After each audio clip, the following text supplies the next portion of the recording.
Today in the Morning Edition, remembering Flight 445, families share memories of those lost while investigators move wreckage to continue the investigation. But right now, there are still more questions than answers. Plus, scientists are keeping a close eye on the volcano just 80 miles from Anchorage, with new changes at the summit and signs of unrest. Could Mount Spur be stirring? What experts are saying. And later, Valentine's Day spending is adding up, and some are going into debt to show their love. But would half of Americans skip the holiday if they could? The surprising answers coming up as the Morning Edition starts now.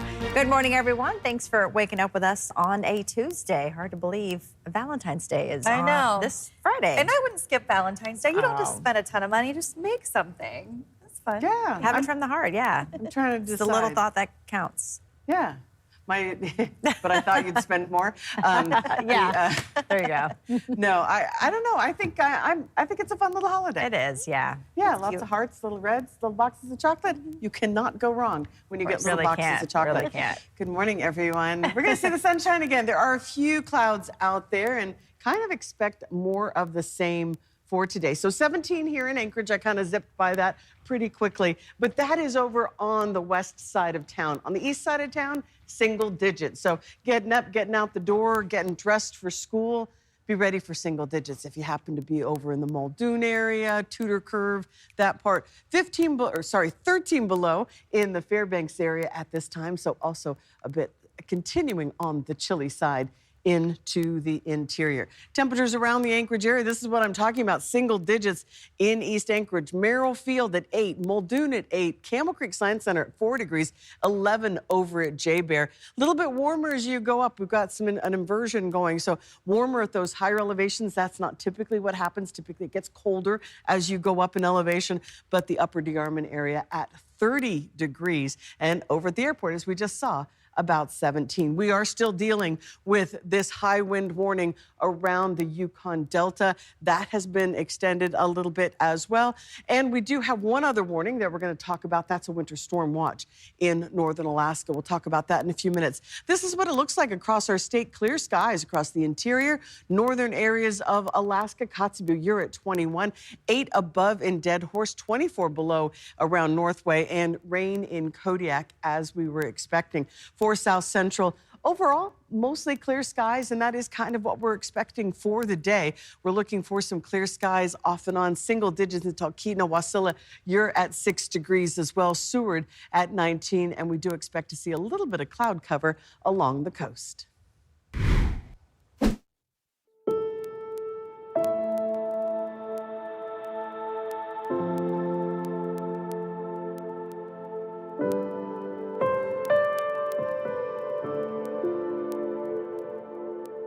We're in the initial stages, really focused first and foremost on the victims. 10 names now known.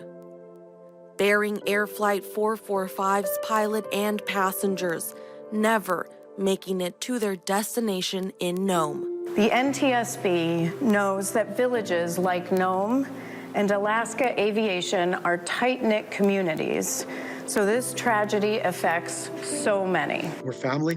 And that is something that I really appreciate about our Alaskan community. Communities now mourning those who died. It must be extremely heartbreaking for the families. And through that heartbreak, Martin sounds strong. Northwest Alaska communities coming together. We were all here to support Bering Air. There's the signs even. Wow. Irregardless of what happened or what occurred, as their customers, we're going to continue to support them 100%. All while paying tribute to lives lost.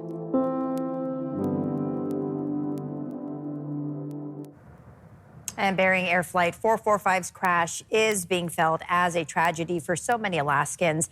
As each day passes, we are learning more about the lives of the 10 that were on board. Later today at 11:30, Alaska's congressional delegation Transportation Secretary Sean Duffy and NTSB Chair Jennifer Homendy will hold a press conference to talk about aviation safety and to address concerns specific to the state. But first, we begin with Alaska's news source investigates and what we've learned about the crash timeline. The NTSB confirms the wreckage from Bering Air Flight 445 is now being housed in a Nome Airport hangar. These pictures sent in from Nome photographer Dustin Kohler. He describes to Alaska's news source how they show investigators moving some of the wreckage from last week's deadly crash to the place where the next phase is beginning. NTSB Alaska Regional Chief Clint Johnson says the emergency locator transmitter, or ELT, was supposed to send out a distress signal but failed to do so when the plane crashed.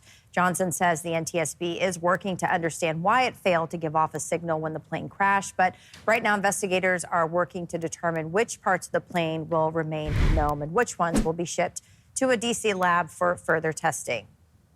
We are harvesting various components. We refer to it as non-volatile memory. It's electronic gear that is installed on that airplane that can kind of give us an idea as far as, the last few moments of this flight.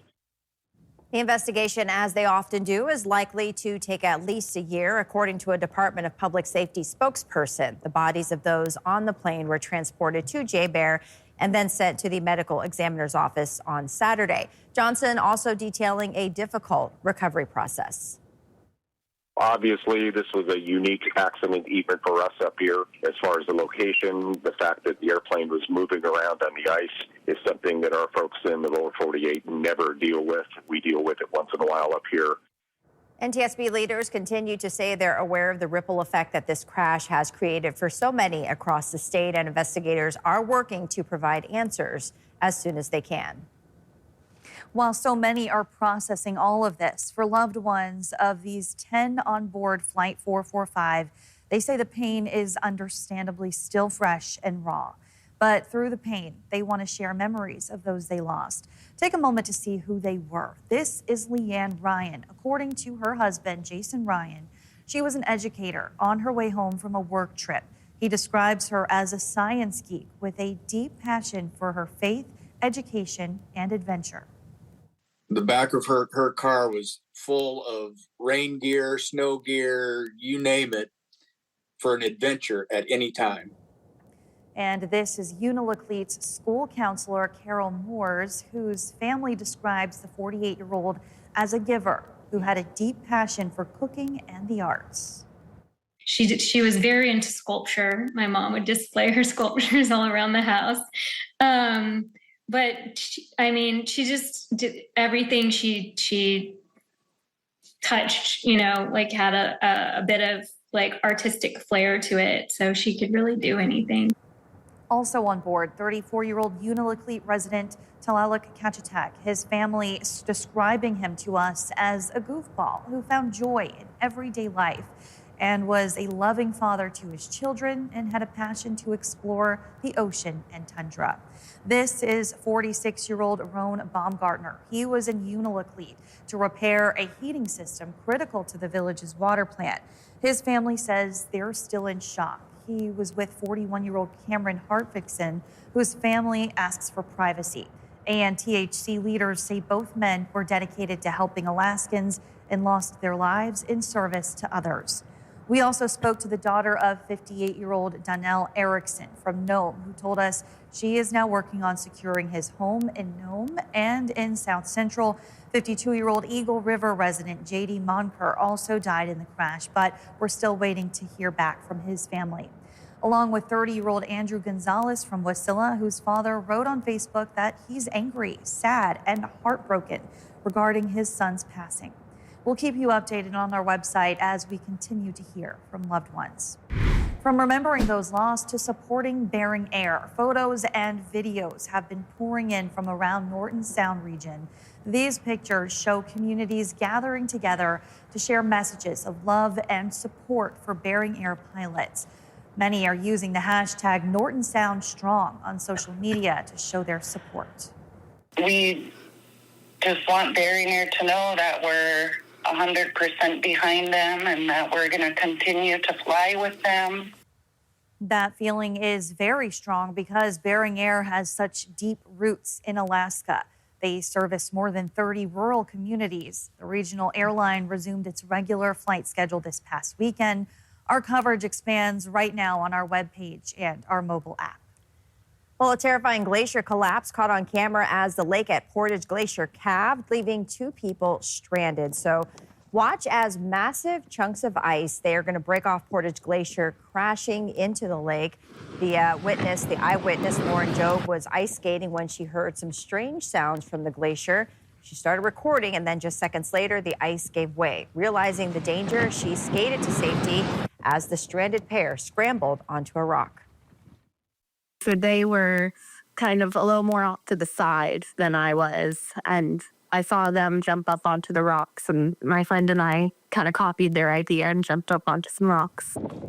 Girdwood Fire and Rescue was called, but it was a group of Good Samaritan ice climbers who saved the stranded pair. Eyewitness Lauren Jones says being prepared helped her self-rescue, a crucial reminder for anyone exploring Alaska's wild and unpredictable landscapes. A potential energy trade deal between the United States and Japan is garnering reaction from those who closely watch the oil and gas industry. The early details of the trade agreement between the two nations involves Alaska and the natural resources on the North Slope, include creating a new liquefied natural gas pipeline to export to Japan. According to oil and gas analyst Larry Pursley, the idea has been floated since the discovery of oil at Prudhoe Bay. However, the cost and time it would take to complete the project has resulted in the project failing several times. The risk involved of overruns, the risk involved of delays, the reality that there is a lot of gas in the world that's easier to get and cheaper to develop. As for potential benefits of the pipeline, Purcell says because the state doesn't have income or sales tax, the state would only make money from tax and royalty when the gas is being produced. Governor Dunleavy welcomes the idea of an energy trade deal. But I would say that them bringing it up in their discussions is very important. The president mentioning it at the post-meeting press conference was very important. And again, the parts keep moving together. We aren't going to celebrate until we have paper signed and the ink is dried, but things are looking better and better every day. Senator Dan Sullivan also applauding the decision. We expand our coverage on our webpage and mobile app.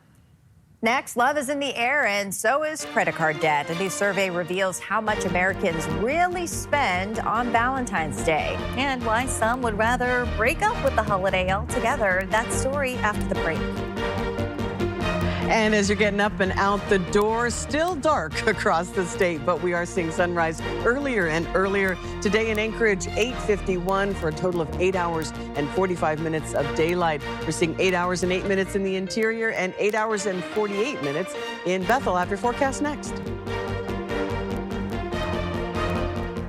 Well, good morning, everyone. We're back here on your Tuesday, 16 minutes past the hour. Yeah, we've enjoyed some nice sunshine for the first part of our week, Tracy. Yes, sorry. I feel like I didn't introduce myself. I don't know if I should. Aaron isn't here, obviously. He'll be back tomorrow. But I felt like we skipped over that because I just started talking earlier. Anyway, I'm in a mood this morning. Let's talk about the jet stream and what's going on. Here is what is going on across the state. And so we've been under this ridge of high pressure, and this really just gives us those clear skies. That jet stream's been going up and over the state and really just kind of bypassing most of Alaska. But what it's done, you can see there's that path that's been moving all that high wind and moisture into the Bering Sea. And there's that low pressure all the way out. It's very far away now, but you can still see that path of the jet stream. Now, over the next couple of days, this is going to start to change a little bit. You can see this is going to close up. We're going to get this high pressure cut off, and it is really going to move out of the way and not be as much of an influence. That means that low pressure that's in the Gulf over the next few days, that's going to have more power and be able to move onshore. So looking at our wind gust in the last hours or so, we've got 55 around King Salmon. That's the strongest one we can find right now. 37 in Cold Bay, 25 in King Cove and Perryville at 36. Over the next 3 days, this is what we're looking at. Still some clear skies, though today a bit more cloud cover across the west coast. You're starting to see the influence of that high pressure breaking down. You can start to see that next system. Not a lot of power to it, but it isn't going to have that high pressure holding it offshore, so it is going to push a little bit of rain and snow into the coastal areas, still holding on to those clear skies in much of northern Alaska, while those of us here in the south, we will start to see some cloud cover. But today, it's all sunshine down in southeast Alaska, temperatures into the mid-30s. For Skagway, little slightly elevated winds, really not too much, to about 20 miles per hour around Skagway, 15 out of the northwest for you in Haines. Sunshine in Juneau.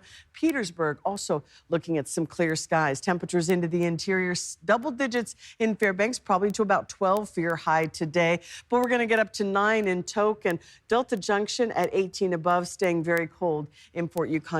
That cold is just entrenched right now for you. In northern Alaska, single digits around Dead Horse. We do have a winter storm watch headed your way. Likely to see some blowing snow coming through Wednesday and Thursday. Could see some blizzard conditions, could make travel difficult. So that's why that watch is out so early. Across the West Coast, high wind warning still around the Yukon Delta. We're looking for temperatures into the mid to low 20s around Kotzebue, mostly cloudy for Unalakleet, some rain snow mix around St. Lawrence Island. Out to the Aleutian Islands, we're still holding on to those mostly cloudy skies. Winds elevated, but not nearly what they were yesterday. Around the Prince William Sound area, south central on the Kenai Peninsula, mostly sunny skies. Overall, we're still seeing a nice day, nice and warm around Homer into the upper 30s. We're also going to see that sunshine sticking around the Matanuska, Susitna valleys, around Prince William Sound. Temperatures today in Willow to about 19 degrees, 27 for you in Wasilla. And a quick look at the Anchorage and Fairbanks 7-day forecast for the Anchorage area. We hold on to that sunshine for a couple more days, but the clouds start to creep in by the time we get to Thursday. And in Fairbanks, still holding on to mostly sunny skies, but they will start to fade as we head into the weekend. Love don't cost a thing? Think again. Valentine's Day is nearly here, but not everyone's feeling the love. A new Lending Tree survey finds Americans in relationships plan to spend about $179 on their sweethearts, with men shelling out twice as much as women. But get this, more than half would skip the holiday if they could. And love might be priceless, but it's also putting some people in the red. A third of Americans say they might go into Valentine's Day debt, and 43% won't even tell their partners. Still, although it's a commercial holiday, Valentine's Day doesn't always have to be about money and gift giving. Yeah, consumer investigator Rachel DePompa talks to an expert about how to show someone you love them without breaking the bank. Valentine's Day is really about showing someone how thoughtful you can be, so let's reduce the pressure now of spending too much. Leslie Tane, a debt relief attorney, says this holiday is about showing someone you really love and care about them, and that doesn't have to include a lot of expensive gifts and spending too much money, which helps when your budget is tight. I think an open discussion with your significant other is really important about spending and expectations, because your love language is different than your significant other's. They might have a different expectation, especially if this is your first Valentine's Day together. Tane says don't overspend and go beyond what you can afford just to show love and affection. Having an open discussion with your significant other helps you both understand each other's goals, manage expenses and expectations. Remember, on Valentine's Day, there are more expenses. Flowers are more expensive and candy's more expensive, and restaurants tend to be more expensive. But there's lots of ways to get around that, including cooking and planning and coming up with really creative ideas to show the person that you care about how much you care. You could plan a picnic, make breakfast in bed, create a do-it-yourself gift basket. You could even plan a scavenger hunt or make homemade treats together. Sometimes it's just about making time to spend time together. With This Watch in Your Wallet, I'm Rachel DePompa. Thanks for listening to our podcast. Click subscribe so you can get the latest podcasts from Alaska's news source automatically, and stay up to date with breaking news and in-depth reporting available for free 24/7 with the Alaska's News Source app.